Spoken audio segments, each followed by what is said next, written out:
£7 million. Just give me 2 minutes. Why would your key be in my bag? I will do everything in my power. See who picks up the gun. Welcome back, Warner fam.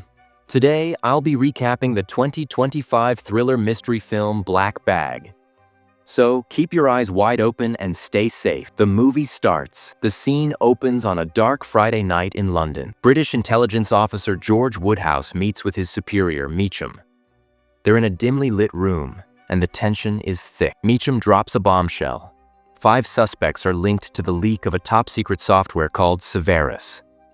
One of the suspects is George's wife, Kathryn St. James. Yeah, you heard that right. His wife, who's also a fellow officer. Meacham gives George just 1 week to find the person responsible for this massive breach. It's like trying to find a needle in a haystack, but with your life on the line. The clock is ticking, and George's world is about to come crashing down. George and Kathryn invite the other 4 suspects over for a tense dinner. They're all co-workers and fellow spies. Satellite expert Clarissa Dubose, her boyfriend Freddie Smalls, the agency's psychiatrist Zoe Vaughn, and Colonel Jimmy Stokes. George has something up his sleeve, though. He drugs their food to make them relax, hoping to get them to reveal more than they should. It works. Freddie starts spilling secrets, talking about how George once surveilled his own father and exposed his crimes. The group's awkward silence is thick with suspicion. But George isn't done yet. He suggests they play a game, where they have to come up with a resolution for the person sitting to their right. It gets to Clarissa. She drops a bombshell saying she wishes Freddie would stop cheating on her. The atmosphere turns icy. Clarissa snaps, stabbing Freddie through the hand. But Freddie's too drunk to care, and the room's tension goes through the roof. George starts digging into Kathryn's life, suspicious of everything she does.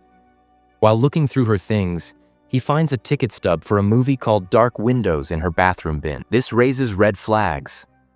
Why would she throw it away if it's something she watched? When he asks her about it, Kathryn claims she's never even heard of the film. Something doesn't add up, and George's gut tells him there's more to this than meets the eye. Meacham is at home with his wife, enjoying a quiet evening, when suddenly he starts convulsing, looking like he's been poisoned.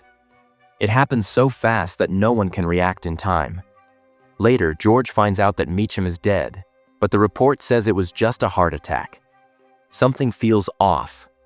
George isn't convinced, so he sneaks Meacham's ID card into Kathryn's bag. He plans to grab it from her at work and use it to sneak into her office. When he gets inside, he spots something strange on her computer. A log about a trip to Zurich. Why would she need to go there? George's suspicion deepens. Kathryn goes to a therapy session with Zoe, hoping to sort through her feelings. They talk about Kathryn's marriage to George and her strong devotion to her career. But Kathryn isn't just there to talk about herself. She starts asking Zoe about her relationship with Stokes. It's clear Kathryn is trying to dig up dirt on everyone around her. Kathryn opens up, saying that her boss, Arthur Stieglitz, thinks her marriage to George is a liability. Meanwhile, Stokes finds George while he's out fishing. He drops a shocking bit of info. Someone in the agency used a fake ID, Margaret Langford, and is hiding £7 million in an account in Zurich. George's world starts to spin as he realizes just how deep the betrayal runs. George goes to Clarissa with a risky request. He asks her to redirect a spy satellite so he can keep an eye on Kathryn while she meets with a Russian operative in Switzerland. Clarissa hesitates, not sure if she wants to get involved, but she reluctantly agrees. The next day, George watches the meeting unfold through the satellite, his heart racing as he waits for any sign of what Kathryn is really up to.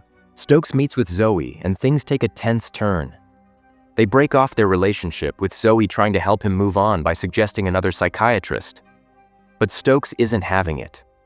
He reminds her that he's shared classified information about Severus with her, and the look in his eyes makes it clear he's not afraid to use that against her. Zoe realizes she's in deeper than she thought, and the threat hangs in the air. Stieglitz calls George, Freddie, and Stokes into a meeting, looking serious. He informs them about a major breach. While George was busy with the satellite redirect, another Russian operative, Pavelchuk, managed to escape from a safe house with a copy of Severus. His plan? cause a nuclear meltdown. Stieglitz starts pointing fingers, suspecting someone on the inside is pulling the strings. His eyes land on George because of the satellite incident. Clarissa, feeling guilty, tells Freddie that she helped George. Freddie, shocked, runs straight to Kathryn and tells her that George now suspects her of being the mole.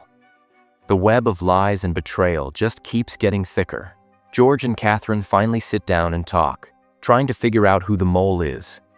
They decide to work together to find the traitor themselves. Kathryn asks Clarissa to track the Russian operatives, and they're soon on their trail. Kathryn takes matters into her own hands and confronts Stieglitz.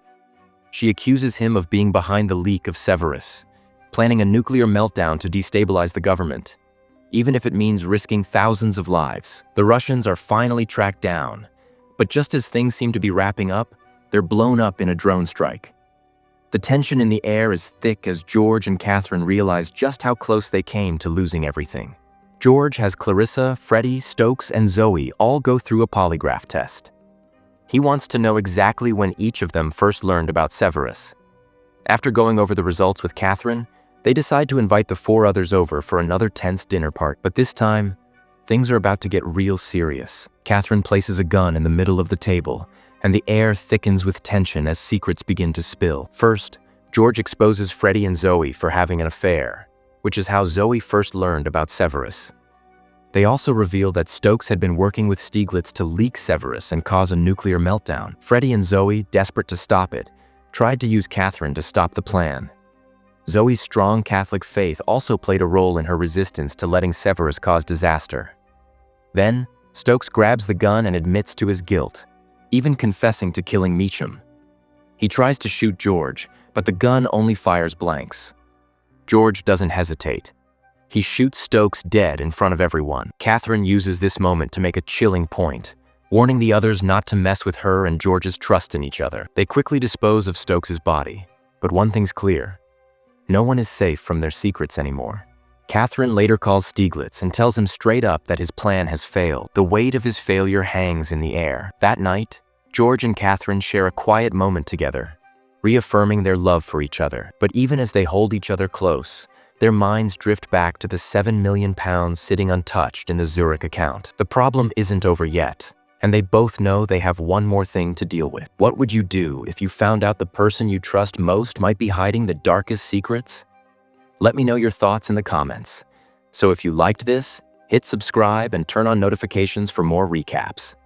Thanks for watching. See you next time on Warner Movie Recaps.